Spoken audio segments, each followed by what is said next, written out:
妈，你终于来了，我等好几天了。啊？干啥？头盔啊！等你好几天了，我操！等我好几天了。啊！不是你摔两下呀？摔啥摔呢？这头盔不用。不是我这买了这长了个破的，我这等好几天了。不是你知道结实，大家不知道啊！你摔两下给大家看看。这摔了不能戴了，我操！那你摔这个呗。我换了啊。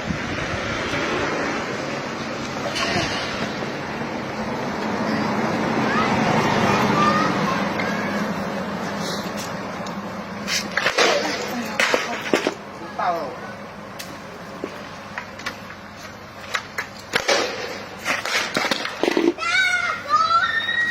那你还有朋友想换吗？也让他在这等我。行，没问题。明天再给叫两个来。嗯。